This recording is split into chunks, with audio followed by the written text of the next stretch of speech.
ছাদ বাগানে করার মতো যত গাছ রয়েছে তার মধ্যে সবচেয়ে ভালো এবং সহজ পরিচর্যার যদি কোনো গাছ থাকে সেটা হচ্ছে ফার্ন। ফার্নে যতগুলো ভ্যারাইটি বর্তমানে মার্কেটে এসেছে তার মধ্যে সবচেয়ে নর্মাল এবং প্রথম জেনারেশনের যে ভ্যারাইটিগুলি রয়েছে তিনটে ভ্যারাইটি, যেটা আমি আপনাদের দেখাচ্ছি।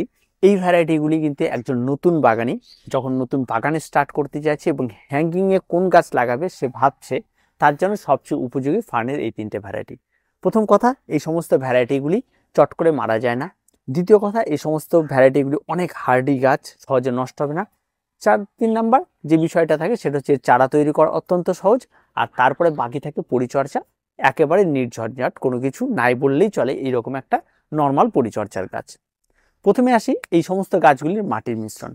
এই সমস্ত গাছের যে মাটির মিশ্রণ, যেহেতু এটা হ্যাঙ্গিংয়ে থাকবে সবসময়ের জন্য একটু ওয়েলনেস মাটি রাখতে হবে, জল যাতে একটু থাকে স্যাঁতস্যাঁতে হয়, তাতেও কোনো রকম কোনো অসুবিধা নেই। এখানে আপনি 50% মাটি নেবেন, এখানে আপনি 30% কম্পোস্ট নেবেন, এখানে 20% বালি নেবেন।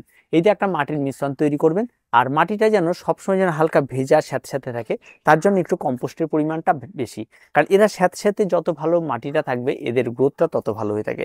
এই জন্য এরা বর্ষাকালকে ভীষণ পছন্দ করে, যাতে স্যাঁতস্যাঁতে ওয়েদারটা পায়।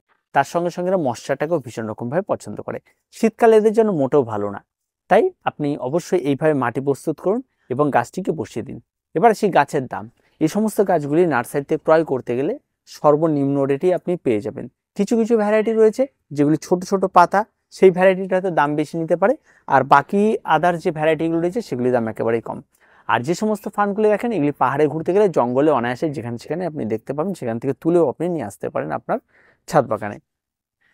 এবার আসি এই সমস্ত গাছগুলির টবে লাগিয়ে দেওয়ার পর তার কি পরিচর্যা রয়েছে। প্রথম কথা হচ্ছে জল। এই সমস্ত গাছগুলি এই জন্য নতুন বাগানীদের জন্য ভালো, জল কম বা বেশি হলে খুব একটা বেশি ম্যাটার করে না, কারণ মাটি ওয়েলডেনের যেটুকু রয়েছে তাতে জল যথেষ্ট বেশি হলে বেরিয়ে যাবে, আর তারপরে যেটুকু মাটি ভেজা থাকবে, একটু কম্পোস্ট বেশি রাখছে, স্যাঁতস্যাঁতে রয়েছে, যা এই গাছের জন্য অত্যন্ত উপযোগী একটি পরিবেশ। তাই এতে গাছের জল নিয়ে কোনো সমস্যা তৈরি হবে না। তারপরেও জল দেওয়ার আগে একটু চেক করে নেবেন যেন গোড়াটা ভিজে থাকে, তারপরে আপনারা জল প্রয়োগ করবেন। অন্যথায় বারবার করে জল প্রয়োগ করে গাছকে নষ্ট করার কোনো মানে হয় না, বা বেশি পরিমাণ জল জমে গেলে কিন্তু গাছের গোড়া পচেও যেতে পারে। তারপরে যে বিষয়টা থাকে সেটা সানলাইট। এই সমস্ত গাছগুলিকে ডাইরেক্ট সানলাইট একেবারে পছন্দ করে না, মোটামুটিভাবে একটা শেডি আলো থাকবে তাতে এরা খুব ভালো। তার জন্য এই সমস্ত গাছগুলি হ্যাঙ্গিংয়ে আপনার বেলকনিতে, যেখানে কম আলো পৌঁছায় সেখানে অত্যন্ত উপযোগী এই সমস্ত গাছ করার জন্য। আপনারা যে কোনো কেউ হ্যাঙ্গিংয়ে এই সমস্ত গাছগুলি করতে পারবেন, তাতে কোনো রকম কোনো সমস্যা তৈরি হবে না, একদম অনায়াসে আপনার ছাদ বাগানে অনায়াসে থেকে যাবে। দুই, এই গাছগুলি কিন্তু সবচেয়ে ফাস্ট গ্রোথের গাছ হয়ে থাকে। এই গাছগুলি খুব তাড়াতাড়ি বেড়ে ওঠে এবং যে কোনো একটা জায়গার সৌন্দর্যায়নকে খুব তাড়াতাড়ি আপনার চোখে পড়ার মতো তৈরি করে দিতে পারে। তাই এই সমস্ত গাছগুলি একজন নতুন বাগানের জন্য অত্যন্ত উপযোগী। এবার আসে আপনার গাছের খাবার। এই সমস্ত গাছগুলি মূলত তেমন খুব একটা বেশি খাবারের প্রয়োজন নেই, আবার খাবারের প্রয়োজন আছে, খাবার ছাড়া কোনো গাছই বাঁচে না। তাই গাছে খাবার দেওয়াটা আপনার একটা নির্দিষ্ট সময় রয়েছে, সেই সময়ের মধ্যে আপনার দিতে হবে। আপনি সর্বনিম্ন বছরে 2বার খাবার দিলে এই সমস্ত গাছের জন্য যথেষ্ট। তবে আপনি যদি গাছের খাবার কন্টিনিউ করেন তাহলে গাছ আরও বেশি বুশ হবে এবং আরও বেশি কিন্তু ভালো হবে। তবে গাছ যে মারা যাবে খাবারের জন্য তা কিন্তু হবে না। তাই আপনি এখানটায় 1 চামচ হাড় গুঁড়ো, 1 চামচ শিংকুচি, 1 চামচ নিম খোল এবং তার সঙ্গে 2 চামচ ভার্মি কম্পোস্ট, এই যে একটা মিক্স খাবার তৈরি করতে পারেন। এই খাবারটি অন্তত 4 চামচ করে যদি আপনি ব্যবহার করেন তাহলে বছরে 2বার ব্যবহার করুন, আর যদি আপনি 1 চামচ করে ব্যবহার করেন তাহলে প্রতি মাসে 1বার করে ব্যবহার করুন। এতেই যথেষ্ট, আর তেমন কোনো রকম কোনো খাবারের কিন্তু লাগবে না। এবার আসি রোগ পোকামাকড়।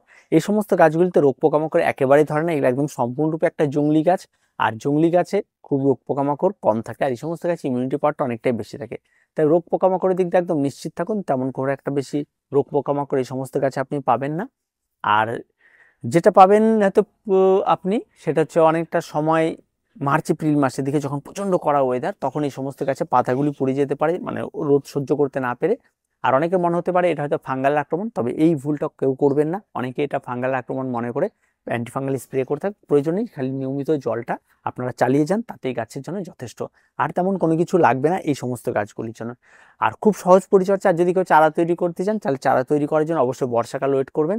দেখবেন প্রচুর পরিমাণে রানার তার বেরিয়ে আসে, সেই সমস্ত রানারগুলোর নিচে কোনো মাটি বা কোনো কিছু দিয়ে রাখলে অনায়াসে সেখান থেকে চারা তৈরি হয়ে যায়। আর মাটিতে থাকলে সেই রানারগুলি থেকে আরও মাটিতে ছড়িয়ে পড়ে এবং খুব তাড়াতাড়ি গ্রো করে এবং খুব ফাস্ট এদের চারা তৈরি হয়। কাটাই ছাটাই একটা ব্যাপার রয়েছে, কারণ পুরনো যে সমস্ত পাতাগুলি রয়েছে সে সমস্ত পাতাগুলি কিন্তু কেটে দিলেন, ছেটে দিলেন। পুরনো পাতাগুলো অনেক সময় কালার ফেড হয়ে যায়, সে সমস্তগুলি করলেন। এই সমস্ত ছোটো ছোটো মনিটরিংগুলি অবশ্যই আপনাকে করতে হবে, সেটা যে কোনো গাছের ক্ষেত্রে করতে হয়, তার বিকল্প আলাদা কোনো কিছু নেই।